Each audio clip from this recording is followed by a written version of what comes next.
got mail.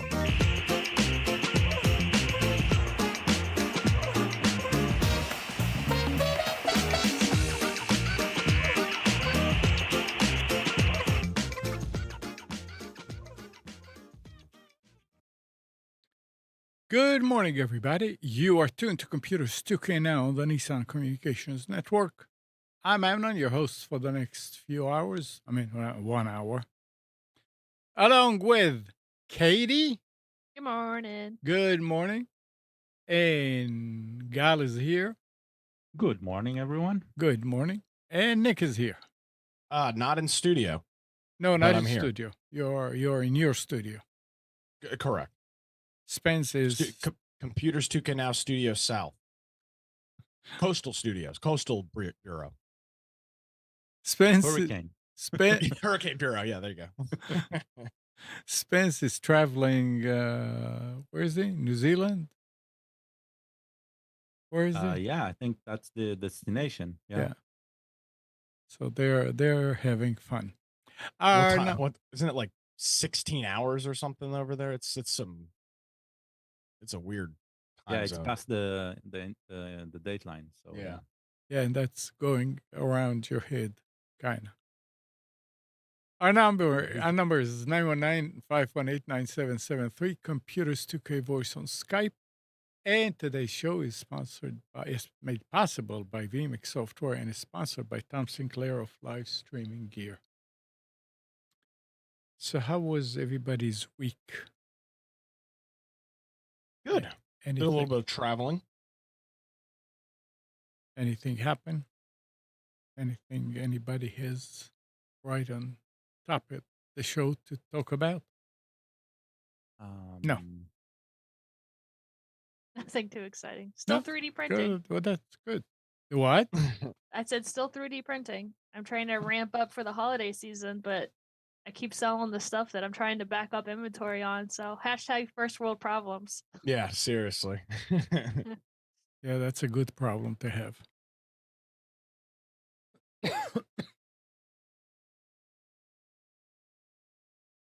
Anyway, okay, so let me start here. Something very, I guess, I don't know if it's exciting, but I don't know if anybody's using it anymore. Microsoft has removed an arbitrary 32 gig size limit for FAT32 partitions in the latest Windows 11 Canary build, now allowing for a maximum size of 2 terabytes. The change, implemented in Windows 11 Inside Preview Build 27686, allows users to create larger FAT32 partitions using the command line format tool. Previously, Windows system could read larger FAT32 file system created on other platforms or through alternative methods, but were limited to creating 32 gig partition natively. 32 gig is really old, isn't it? Well, no, it's used everywhere. No, I mean everywhere it's outside of Windows. Outside of Windows, So, yeah. SD cards, USB cards, USB keys that you want to prepare for another system. So if you were doing it on your Windows machine, you always needed an alternative tool. That's what they're saying. And now they're saying is you might use the Windows built-in tools. It's interesting. It's not exciting for a lot of end users. It's Right. exciting for those who are tweaking and engineering and stuff. Exciting. Again, the tools exist. They're in open source. Some of them are proprietary, but they exist and they're very reachable. So, yeah. Kyle, is that why we use software like Rufus when we're flashing USB drives for? Well, I guess that's different because you're burning an ISO, so that's It's a different. a It's bit kind of a different thing. different. Yeah, It's a bit different, but it one of the aspects that Rufus does, it creates the partition table for you, sure.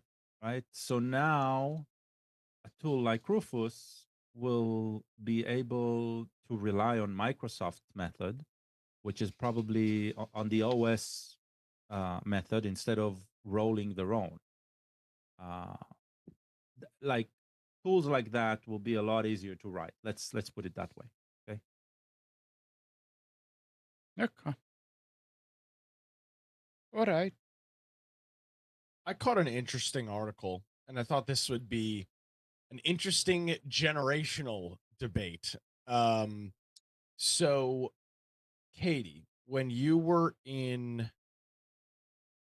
you get your first cell phone? Mm, when I was 12. Okay, so you were 12 elementary is, school to junior high, right? yeah, something like that. I think it's Sixth like grade or sixth whatever. grade or something. Yeah, sixth grade.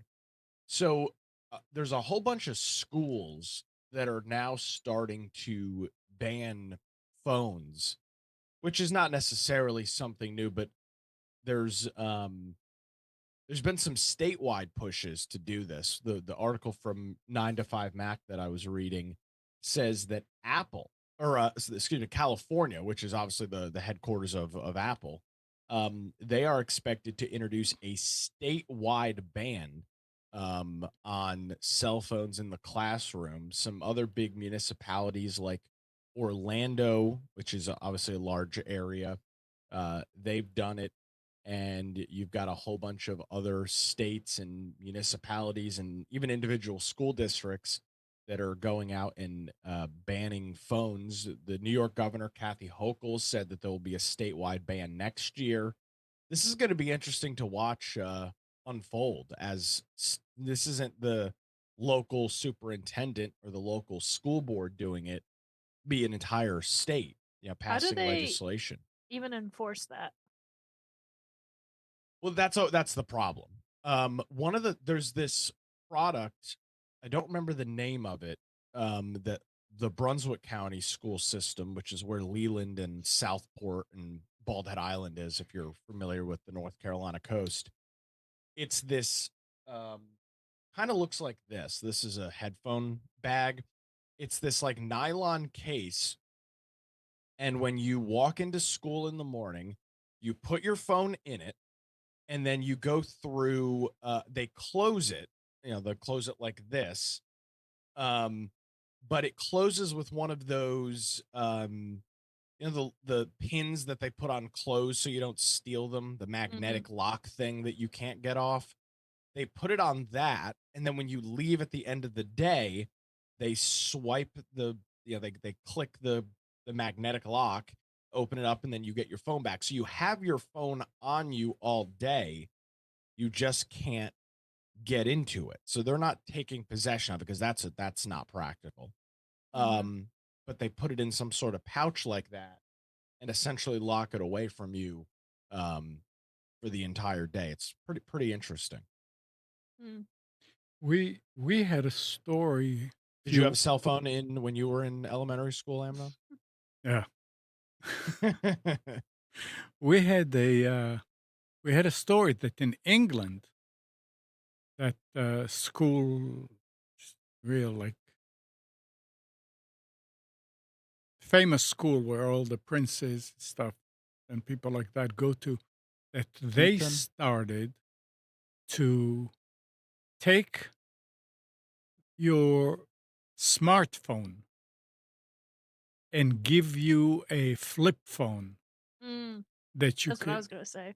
Yeah, the only Yeah, but thing. that's a boarding school. You're talking about Eton, right? Yes. Yeah, that's a boarding school. Well, So a bit different, but yeah. yeah, I you I just want can. to clarify. When I got my first cell phone when I was 12, it basically was a Nokia phone. I didn't get my Yeah. first smartphone until I was 22. So I had a flip phone, and then I had one of those cool phones that slides out with the keyboard. Mhm. Still my favorite phone. We've talked about it on the show before.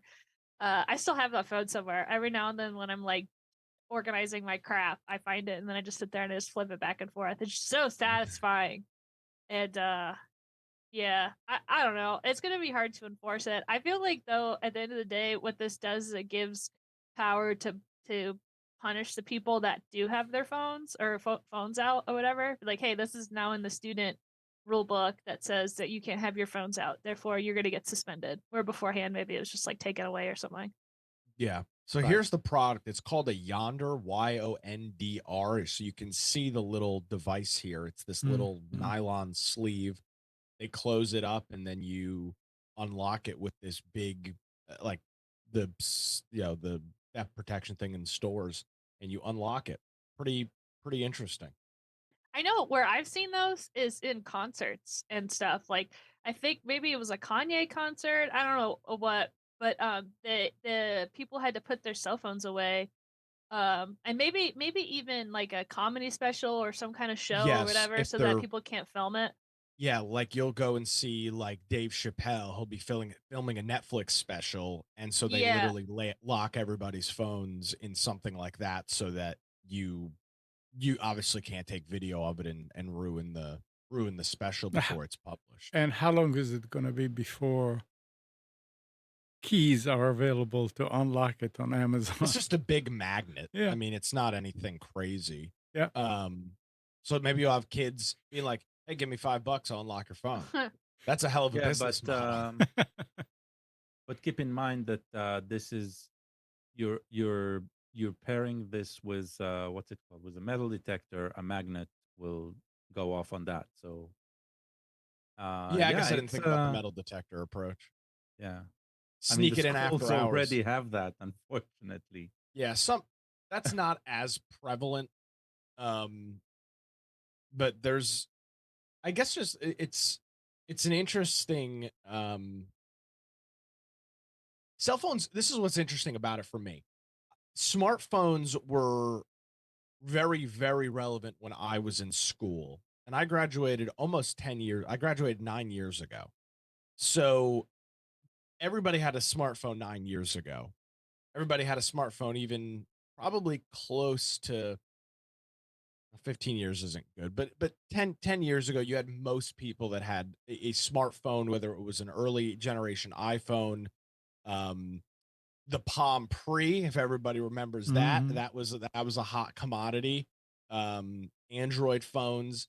I'm just surprised that now the push is happening. Like, hasn't the ship sailed on this a Wait, decade wait, ago? wait, wait. What do you mean now the push is happening? Cell phone were always banned. That not the case when I was in school. No, Now, you weren't supposed to okay, have them out. You weren't supposed to necessarily have them on you, right. So it but there was was no check. There was right. as long as you weren't stupid and left your ringer on, Yeah. So then you but were fine. they were banned. They were Yes, but not. it was a very Let's put loose it this ban. way: they were not allowed in Correct. school, But and there was then no there was checking and there was no enforcement. right, I and can then tell there you, was a big push to make them to have the kids have access to it when problems with shooting in schools and stuff like that happen. And they say, yeah, they should have the phones. They should have the phones. And finally, yeah, they got the phones. But so I remember in later high school, this would have been like junior and sophomore year, there were these websites that came out that educators used, and it was like a quiz website. And so the teacher would put up something on the projector that would say, go to this URL and enter code 4GY8 or whatever. And then you would enter this room and you would do this class quiz or class game or whatever, and everybody would be on the phone. So they weren't banned like that. Right. And that but would have bring been your own device. yes, that would have been Yeah. 2014, 2015 when that was happening. So they definitely weren't banned or quote unquote removed then. Um, and I assume that stayed the course until the last couple of years, where now they're trying to they're not trying to ban them. They want you to have them on you. They're trying to make it so you literally can't get access to it. Can you imagine how frustrating it can be and what kind of bad news it will get if, God forbid, a kid is getting phone call after phone call after phone call after phone call. They can't answer it or anything. And then when they unlock it and he's opening the phone, He finds out that something happened to his family. They wanted him to come somewhere. Yeah, I but don't know. Amnon, come on. Before cell phones, somebody would call the Yeah, school but secretary. It was always possible. yeah, that was before when you had the numbers on the wall and everything. Right now, Those you numbers are still on the wall. People are not writing them. That's right. They'll write them again. That's that's the easy stuff. I mean, the website will have a contact us with the phone number, right? It's the school's website. Getting in touch with a student is still very easy, right? Um, assuming, right? Assuming you're talking about a school that doesn't, uh, hide something from the public, yeah. right? That's the only discussion that will probably in the United States that will probably go somewhere, right? Because schools, public schools, right? They are government run, and so government has the First Amendment rules, and there's all of that discussion, and that's usually what comes up again and again and again. I think the schools that use the bring your own device aspect of it uh, are actually doing it correctly because they do not allow the students to hold the phones during the class. Mhm. Only during the period in the class where the teacher says, okay, now you can get your phones. And the way they do it, and I can tell you from high school that Chai went, right? That means that this is until 2019. Yeah, up until 2019, That's right? when you went to Uh, high school. Yeah. that's when Shai, my son, Oh. he went to high school, right? And so uh, the the teachers would have those those shoe racks that they bought on the door. When a student comes into the room, they just put it in the same spot that they put it every week, like it's numbered. Yeah, right. That spot is for Shai. He puts it there. He needs to make sure that the phone is on silent, and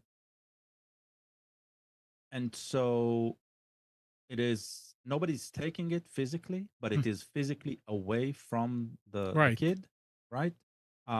It's in plain sight. Nobody can take it. Nobody can. I mean, But somebody it's can take it, but available that would if be they right. It is available. If yeah. it goes off like 50 times, somebody will notice. Uh, the Mhm. it'll flash. So I think the bring your own device approach is better. It has a different problem, right? What happens when not everybody has one?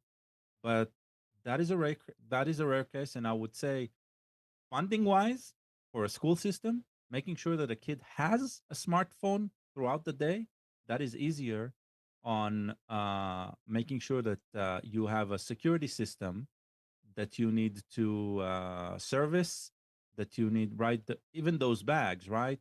Just taking we've all been in line, right? At a closing store, and it's not 100% that thing gets off like immediately, right? So this this is just going to stagger entering the. Uh, so I see this. If that goes on, I see two industries being created, right? One is sort of self services for opening and closing this, right, with just some supervision. And the other one is lockers at the entry of the school that you buy, right, in order to put your phone because you don't want to go through that process. So it's like, um, it feels the push is, to me, the push has nothing to do with, it's commercial, fully commercial for those who created the systems to do that. They're not getting traction maybe enough in shows where they thought that this would be big. They're maybe not getting any traction in government facility where they thought it would be big. And they're trying school systems. They're trying the fear of parents, right? And trying to convince them that that's okay. That's how it feels to me. This type of push. Huh? I have a question. When it's in concerts,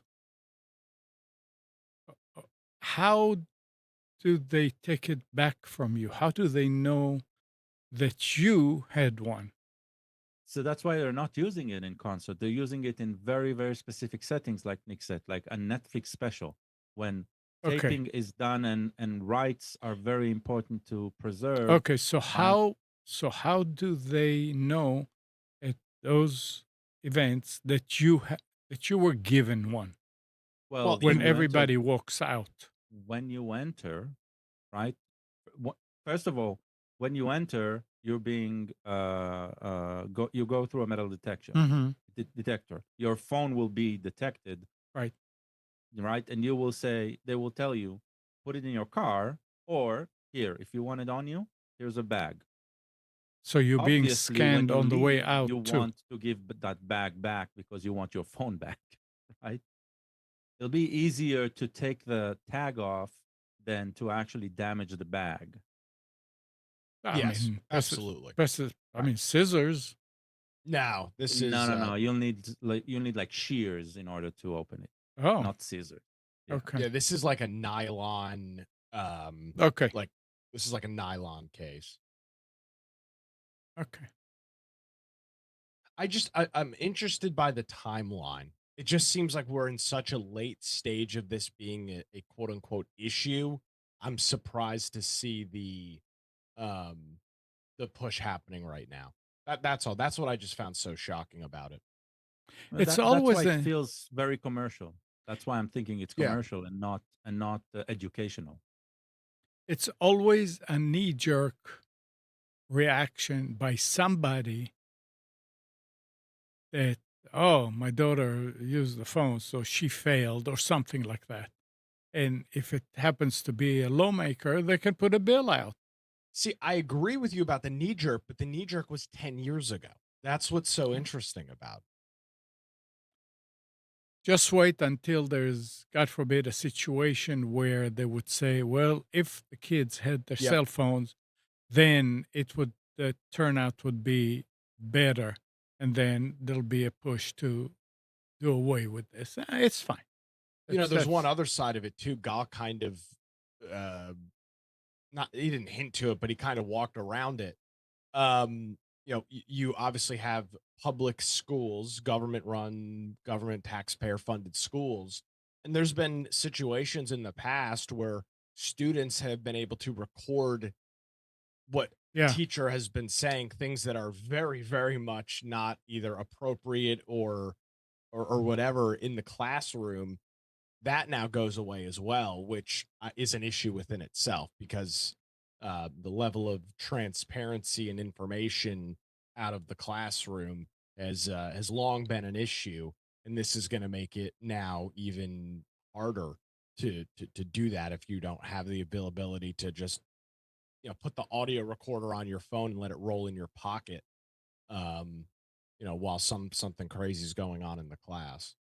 Yeah. That can still it can still record in the bag.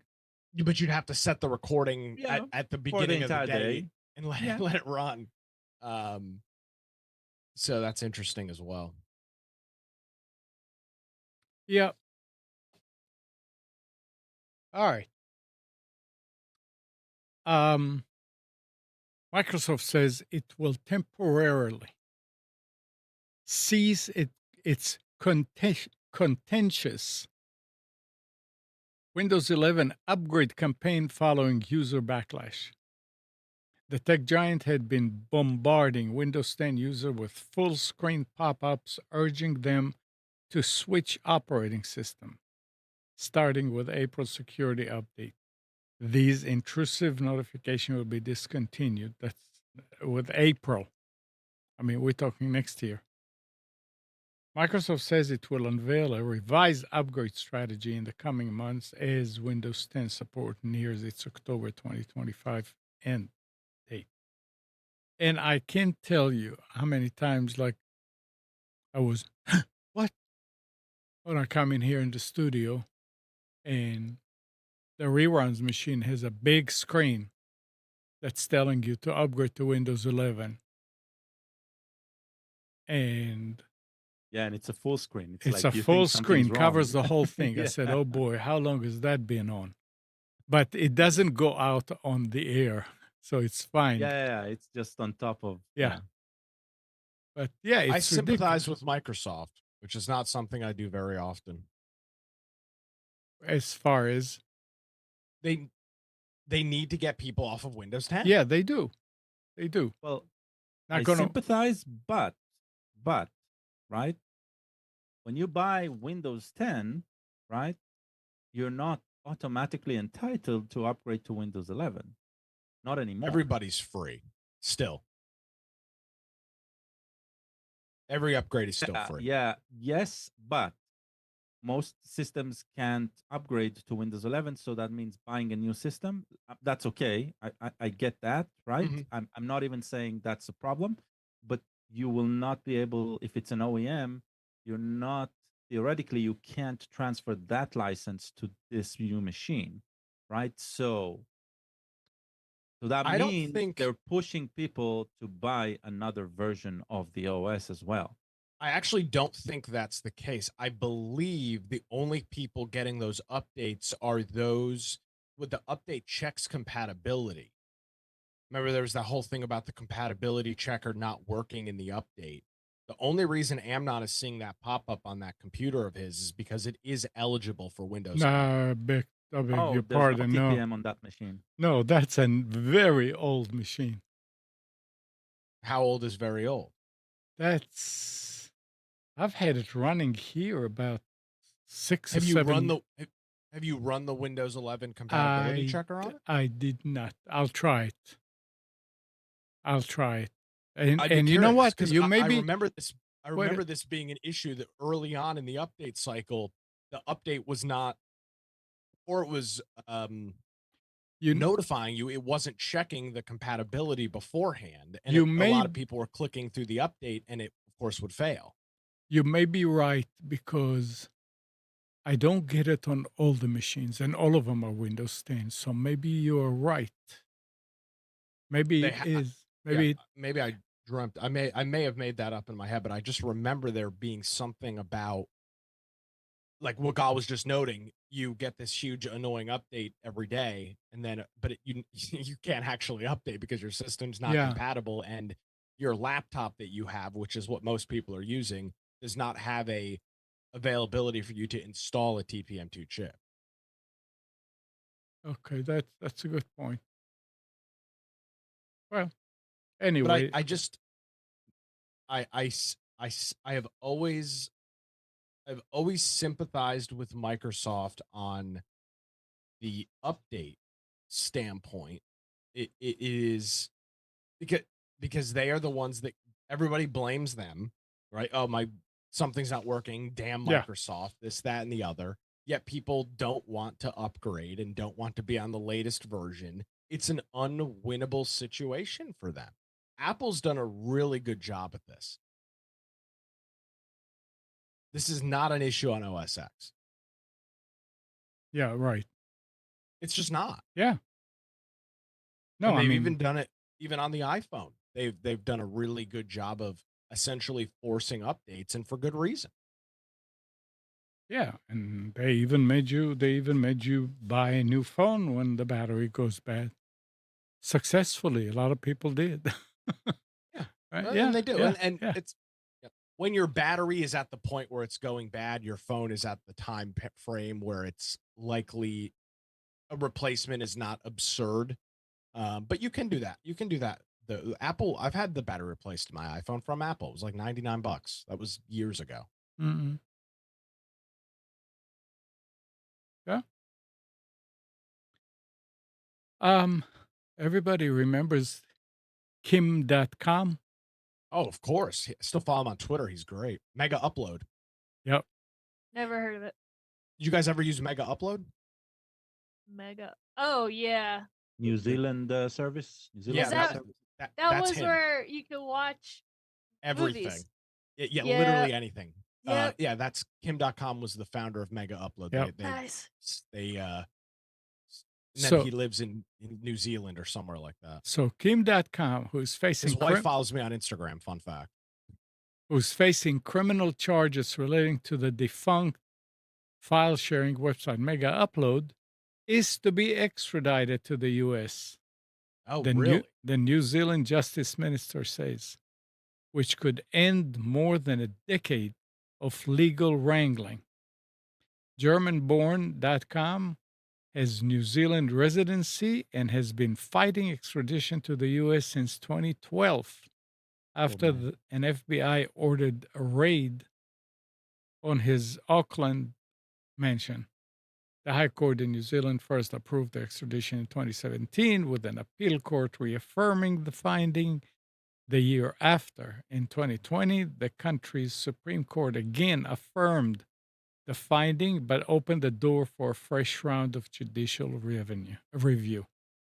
So apparently now they decide that's it. He's going to be extradited. He is loaded, by the Yeah. way. During its peak of Mega Upload, he was making close to $250,000 a day on the website. What? Yeah, that's how popular Mega Upload was. How? Through ads? Ads, ads, because And literally subscriptions. everybody was using. Remember, you got to remember back in this is like Yeah. 2010 to 2012. Ad blocker wasn't.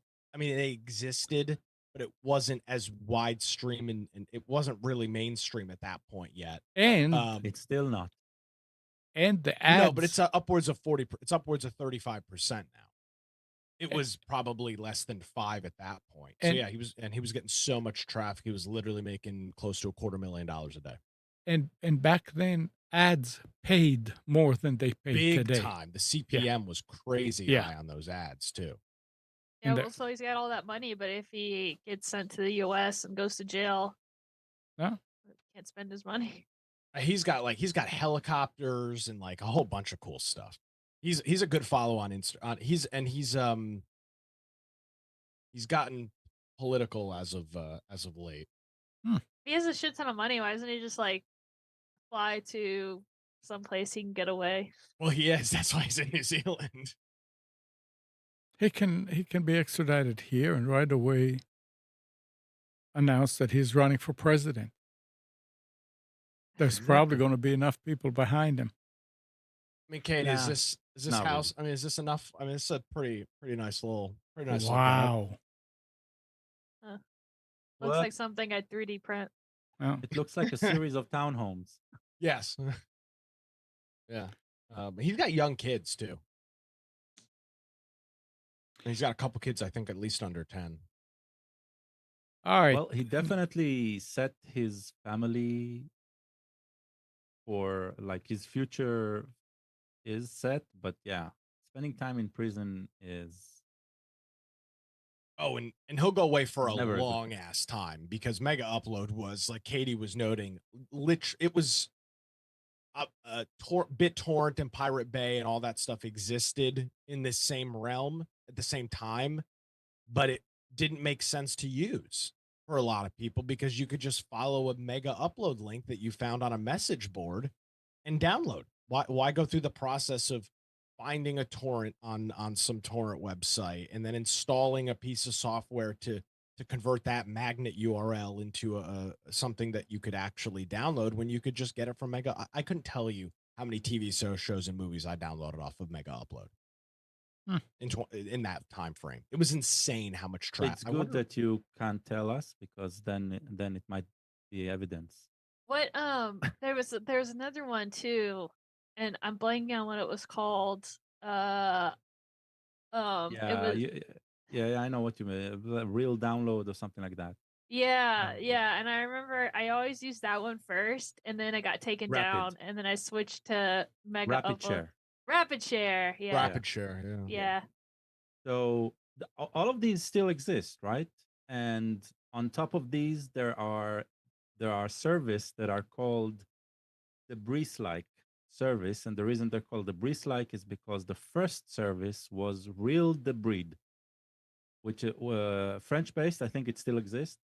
And what you do is instead of registering to RapidShare or Mega or whatever, they register to all of those services and they share access. They're breaking the EULA of those services completely, but because they are pirating for piracy, right? For pirates, right? From pirates, they feel like they can't be caught.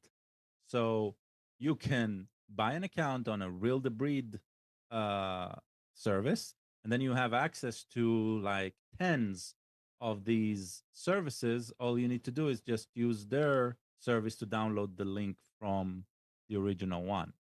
So there's like a third, second tier market for services like this, and there are tools. The most popular one is J Downloader 2. Oh, J Download. I Yes, remember that. it still exists. It Really? works. Yeah, I use it from time to time when I want to download from, because what it does very well, disregarding what it does with these services, what it does very well, it also can grab, let's say, all of the files from a certain type on this that this page points to, even if it points to 3 levels deep, something like that, right? So you can give it a link. It basically walks the web page to the depth that you ask it to, and then you can pick up what you want to download from there, and it can grab everything. So um, Hmm.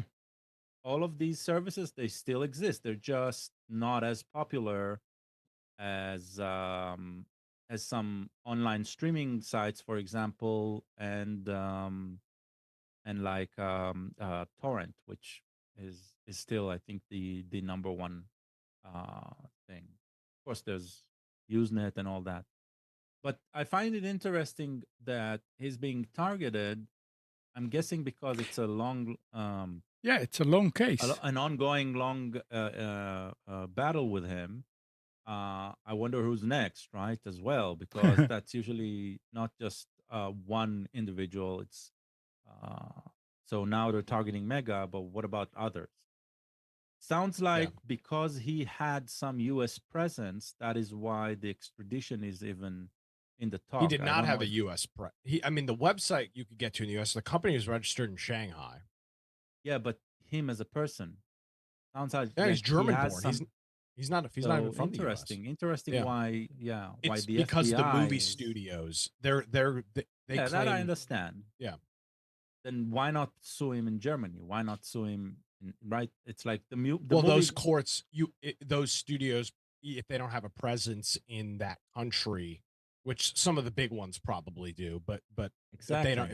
if all your subsidiaries aren't registered in those countries, you can't take them to court. They're all registered in the United. Just to go to show you how popular this site was. At its peak, it was averaging 50 million visitors per day, Phew. and at one point was the 13th most visited website on the internet. I mean, just Wow. so this goes to show and this is back in 2012 when storage was expensive. At its peak, it had 25 petabytes worth of storage. That was not a cheap service to be running. I mean, hard drives were still relatively expensive Hmm. back in 2010. Right. Yeah, Mega Upload accounted for 1% of all internet traffic in North America at a period of time, which doesn't sound like a lot, but it is. There's a lot of internet traffic. Well, then who was the number one website if they weren't the number one It would have been website? Google and YouTube at the time, Uh, 2012, probably. Facebook was still kind of small. Definitely Facebook, and that's a good question. Okay, let me see if I can find that. Because ah, then it makes you think that if that website who wasn't number one was making all that money every day, these giant websites must be making bazillions of dollars. they do. Google is, yeah, absolutely. Okay, uh, stay on the legal side of things. Judge James Donato just made it clear, crystal clear. Google will pay. 8 months after a federal jury unanimously decided that Google's Android App Store is an illegal monopoly in Epic versus Google, Donato held his final hearing on remedies today. While we don't yet know What will happen? He repeatedly shut down any suggestion that Google shouldn't have to open up its store to rival stores, that it'd be too much work or cost too much, or that the proposed remedies go too far. We're going to tear the barriers down. It's just the way it's going to happen, he said. The world that exists today is the product of monopolistic conduct. The world is changing. Donato will issue his final ruling in a little over 2 years, 2 weeks. So Hmm. that I don't know. Is he a federal? Yeah. No, I don't know if he's a federal judge. It's I wonder. after a jury, federal jury unanimously decided Google stuff. He, I don't know. I, I, I mean, so I'm I'm with the judge here, right? They will definitely need to take down their monopolistic Mhm. practices here.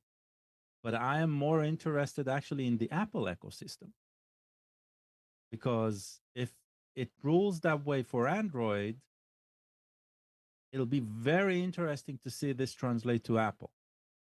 But it Well, already it'll translated. be There was it'll already a no, there's decision. still no there is still no alternative source, Right, I know. There was a right? decision, but somehow they're skirting it. I don't know how. Because I remember, know that on Apple, the terms of service, right, while they allow now, right, they cannot. So just to summarize, right, what we're talking about. We're talking about the way the app stores native to the phones, right, Mhm. are forcing by their contracts with the producers of software, they're forcing them to only allow the monetary transaction through them. That means if you want to buy a subscription, the only option is through Google Pay or Apple Pay. If you so if your service allows a subscription in a different manner, right? That is not allowed. That is first part of that thing, and the second part is that the only way to download apps into the system is through their native app stores and no other option. Okay, so for the first one, the payment stuff, what the ruling has come is that they cannot disallow it, right? So that means Epic Games, they can allow their users to buy the um, subscription elsewhere, and they don't necessarily need to use Apple's option for that. But the EULA says that they cannot tell their customers where to get that subscription. They Right, cannot say, go buy that subscription at this address, right, right? They cannot do that. They will say you need a subscription, but that is all they will say. So there are services who just block Apple's way. A very absurd part of it is for Google specifically, which does technically the option to install an alternative app store always exists. There's the Amazon App Store. Uh, you can download it from Amazon, but you need to download it through your browser and then enable unknown services, unknown sources, and then it'll work. But you cannot download it from the App Store because that's against the EULA. So I'm guessing what is being fought over is those terms in the end user license, right? Will I be able to download something from something that will allow me to install other apps from the App Store, right? Or are you blocking me? And if I'm running that, can I charge money, right? Or are you blocking me? And that's the monopoly that's going on there. So it's interesting, but I am more interested in not how it'll affect the Android ecosystem so much as how it will affect other phones. I will actually be interested in buying an iPhone, right? If I can do with that iPhone whatever I want. But as long as I am tied to Apple's ecosystem, right, and only Apple's ecosystem, I will never buy an iPhone. I'm not interested, not even Mhm. secondhand. I don't want that, right? I would like an in to that technology, but I'm not willing to lock myself into that technology. So that's why for me as a techie, as someone who likes to tinker, this is the aspect that I'm looking for. And so when I hear about that lawsuit and the way the judge is facing it, I would really like to hear the evolution of that onto other. It's Uh, very interesting we'll because see. this will also affect, by the way, this will probably also affect Nintendo, uh, PlayStation. Xbox is a bit more open, but still, Xbox, the machine itself, uh, it it will be interesting to see if like it'll allow other app ecosystems. Okay. All right. Sonos laid off approximately 100 employees last week. A source familiar with the situation tells The Verge. Those affected abruptly lost access to the company's internal network. Sony is also in the process of winding down some of its customer support offices, including one in Amsterdam that will close later this year. Looks like they're really downsizing big time, and they're still working on their app. It's still not right. I don't know how long does it take, you know, What do you mean? how long does it take to fix an app so it does what it's supposed to do? The app is It does what built. it's supposed to do. Huh? It does what it's supposed to do. I don't know what you're talking about. Everybody's complaining about the app that they can't do this and they can't do that. I don't know what they did earlier that they can't do now, but I'm using the app. I'm listening to it. Uh, Probably daily. It's the system that we use. I, I maybe it did hurt some niche of that app, but the basics of everything is working. I don't know. They are working. They said that everybody is hands on to fix the app now for about 2 months.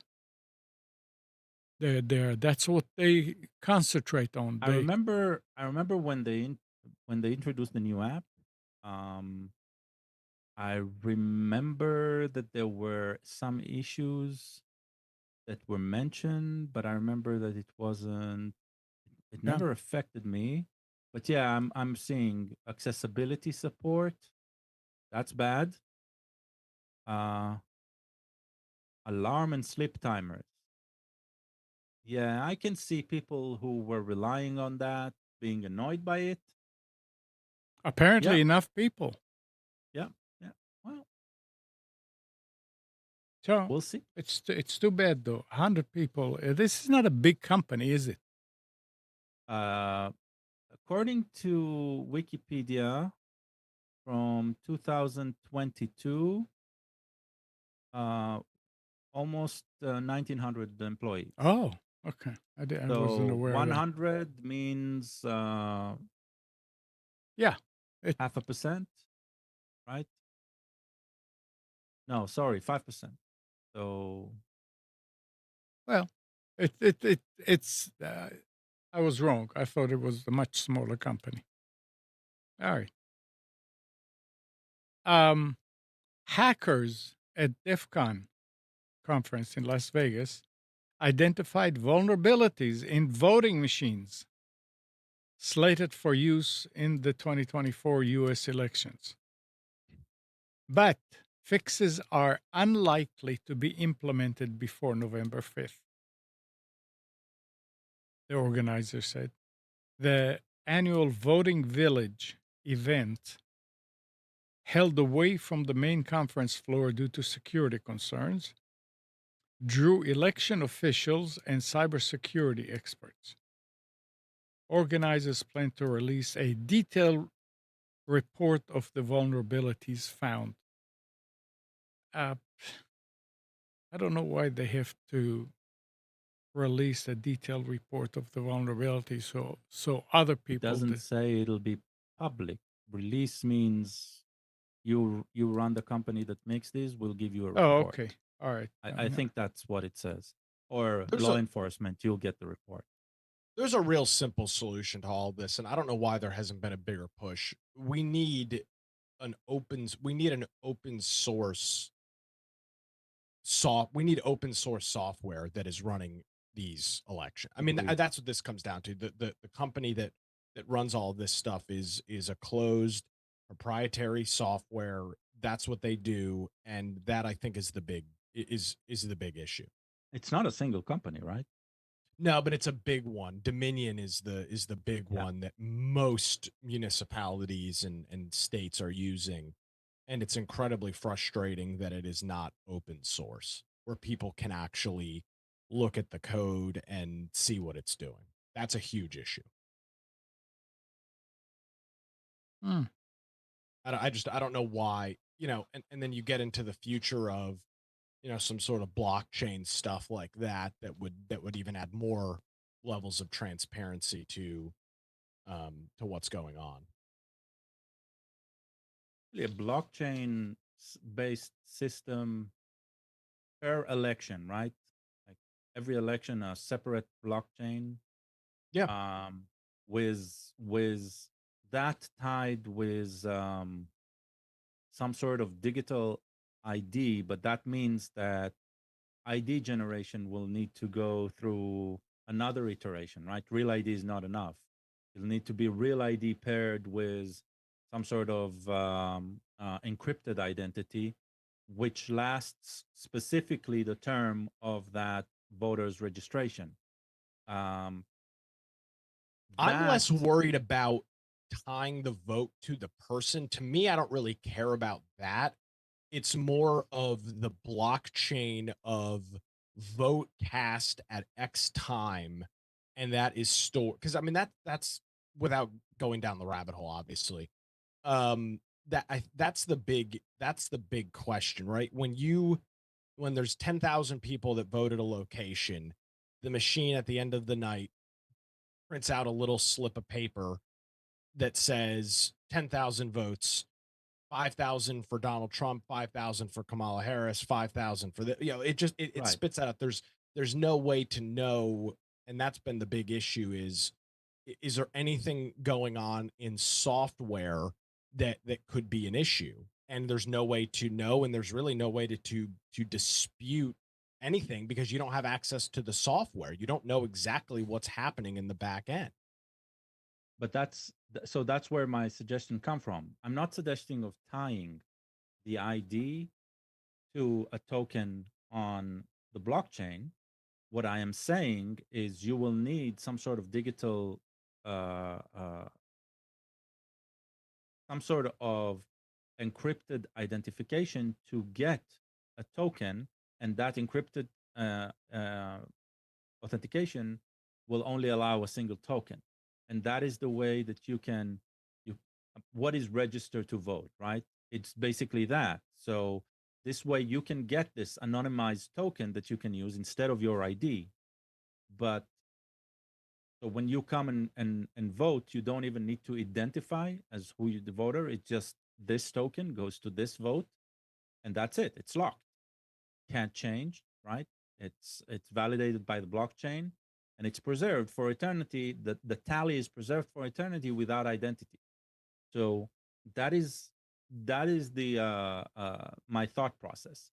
And the reason you make it per election season is because this way, the next time you vote, you get a new token, you get it on a new blockchain. They are never interconnected, right?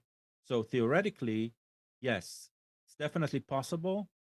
The technology finally exists to do that in sort of an anonymized way without breaking it. The only way to identify a specific vote is if you somehow you keep hold of your token, right? And you tie it to your identity. But after you use it, you can throw it away, right? It doesn't matter. So um, something like that. But we're a long way on the trust side of this system. So security is trust, right? Yes. And I mean, right now, this nation is still in a huge debate on how to. And I'm saying it's about how, even though it sounds like of if of how to do proper voting ID, right? I know that some of the sounds from, especially from the fringe, it sounds like they're against IDs. They're usually against about how to implement it, right? And so the sound it always sounds as against because the voting is always against. So yeah, to get there, we're far away. But I agree with you. It must be open source. That's It's the the first only step. way to That's the create trust. easiest. Yeah. That's the easiest step is getting the software open sourced so that people can come through the code and see exactly what is happening. And I think that's the first step. That restores that level of trust that is absolutely missing right now across. I mean, if you guys follow what went on in Venezuela with their elections in the last couple of days, um, I know that the military feels it was stolen, right? So yeah, I mean, uh, even the United yeah, States has come out and said that there's questions about it. And what are they using in there? They're using now. It's not. I don't think it's the same company, but they're using electronic voting machines. And what does that mean? yeah. That how easy is that to manipulate? It is relatively easy if you are high If you enough up in control the chain. everything, yeah, If you control it, absolutely, and that's the concern with that's the concern with a closed private company running an election, running the machines. Is and again, you're not most places, at least here in North Carolina, you're not voting digitally, right? You're not tapping a screen. You're filling out a paper ballot. You're running it through a scanner, which is called a DS200. That's the name of the machine that we use. And it's looking at all the little black bubbles and attributing those votes. How is that being done? That's the question. Yeah, but there's no chance of hanging Chad. No, but there's a chance of Oh software. boy, There's a chance of somebody mucking with software and big and time. changing results, and that's the concern. Is that a widespread issue? Is that something that's happening all the time? No, I don't think so. But there's no way to ever, trust but verify.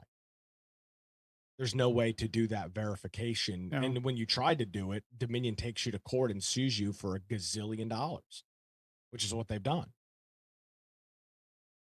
yeah, because they want to keep the monopoly. Yeah, sure. I mean, can you imagine how lucrative that's got to be Yeah. for them? Oh The yeah. company that runs like the elections in like 30 some odd states. Yeah. Well, we'll see what happens. Yes. And Microsoft Paint isn't one of Windows' best photo editing apps, but in recent past, the software giant introduced some exciting features such as layer support to make the app more viable for Windows users. While Windows was pouring the Paint app with new features, the Paint 3D app was dying a slow death. The app will finally be delisted from the Microsoft Store in November this year. I didn't even know Paint had a 3D option. Yeah, That's it the did. default one now It's when not you open an an image. option; it's a separate one. Yeah. It's If 3D you as open in like 3D modeling? That too. Huh. Interesting. You can go look at it. I mean, Yeah. it's Hit very start, simple. type Paint 3D. It's there. Yeah. Oh yeah. Huh. As somebody that does 3D artwork, I had no idea. Yeah, nobody uses it. Yep. Interesting. Wait, All you right. saying it's disappearing? Yeah. Yeah, It's going to be they're taking it out delisted, because nobody's using it. delisted from their app store, from the Which means it's Microsoft going store. away. Yeah. Yeah. Oh, that's a shame. This looks really cool. I mean, you can still use it, but it's Yeah, not. those who have it installed, it'll work. But the next installation of Windows it will probably not be there. Yeah. Huh. Yeah, I'm watching a features video and it's pretty cool. Maybe their Uh, problem was is they didn't advertise it. there's a good ch- there's a good chance that it's open source. Let's Yeah, see if it's cause on GitHub. yeah, cause watching this promo video, there's a lot of cool stuff that I could see a lot of people liking and using. But like I said, I'm in the 3D art world and I had no idea this was a thing. So if I didn't hear about it, then they Yeah. probably needed to spend a little bit more money on marketing. Here's the So there reality. If you're a are serious power user, you're not using Microsoft's alternative. You're already invested in the Photoshop ecosystem, and grandma's not playing around with Paint 3D. I mean, that's the issue that they've got. Well, it yes and no. The thing is there's a big market for free software, for free art software.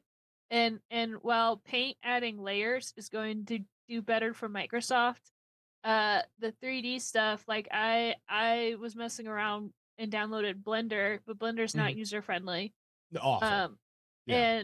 and maybe I mean, granted, I just learned about Paint 3D, but maybe it's missing some of the key features that a lot of people. Because if I had a choice, I'd rather not download Blender. It's like trying learning how to drive a car, and your first car is a Lamborghini. Like that's what it's like. It's great, but it's way too complicated. Um, but I don't know. Maybe the promo video made it look better than it actually is. But there's a market there for it. Yeah. there is an open source Paint 3D application that is not from Microsoft.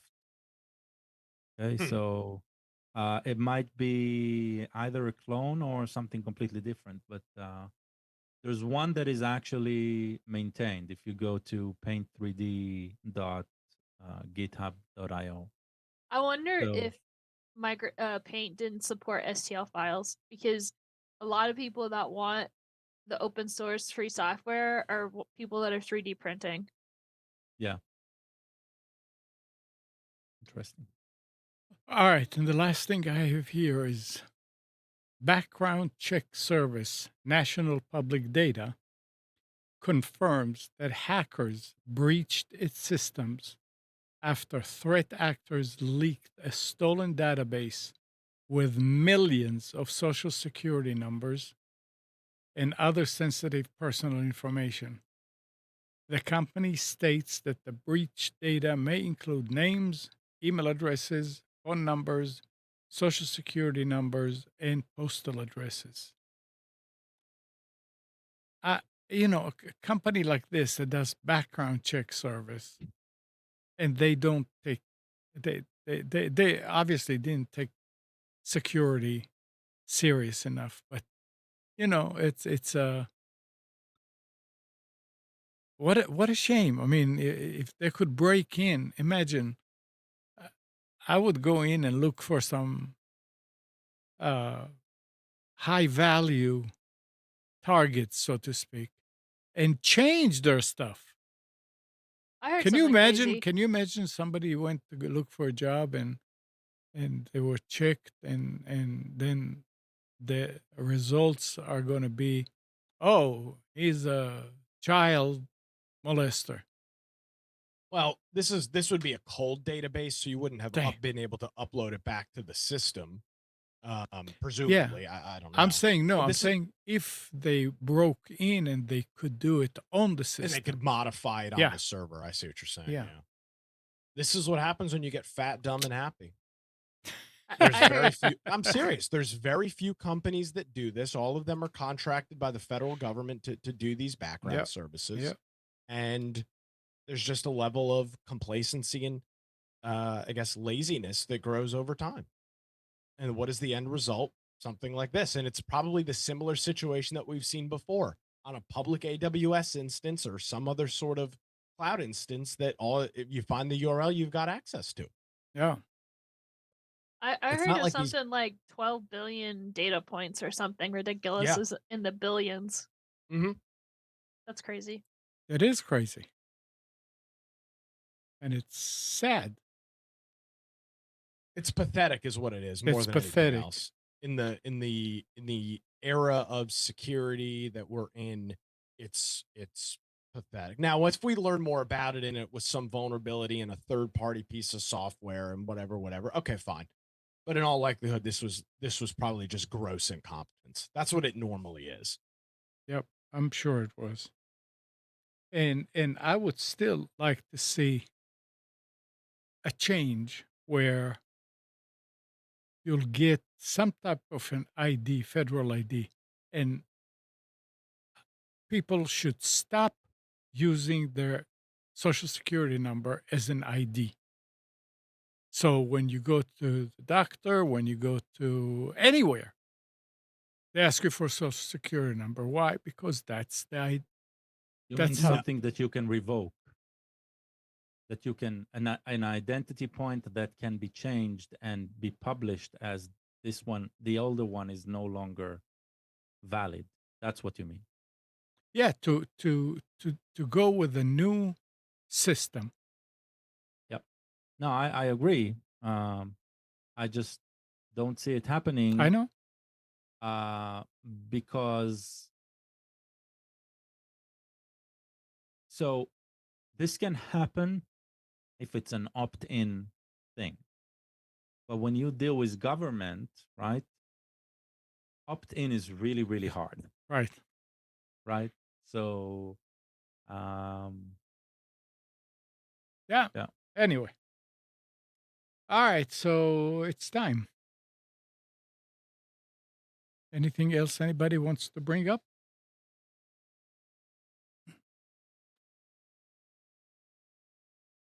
Nothing?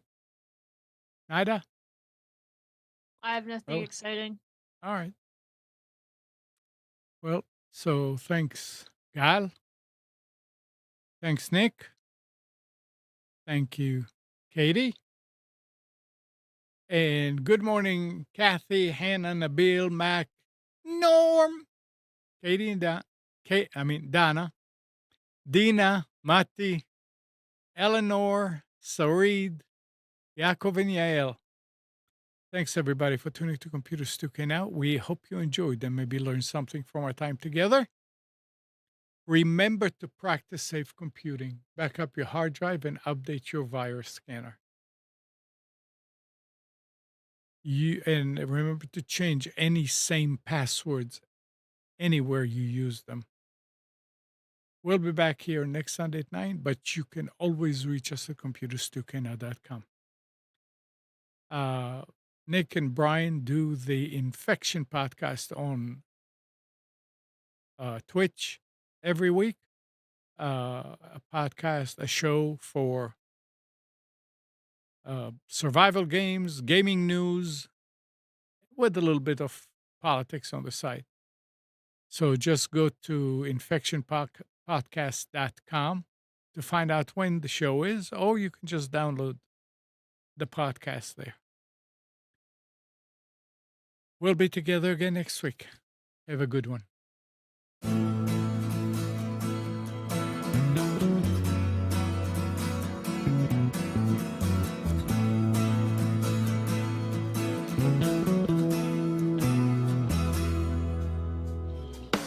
You are tuned to the Nissan Communications Network. If you tuned in too late, you can always watch each program in its entirety or download an MP3 audio file of it in the archives section at nissancommunications.com. Don't forget to subscribe to our YouTube channel, follow us on Twitter, and like us on Facebook. Sponsored by StreamingGear.com and DeltaForce.net.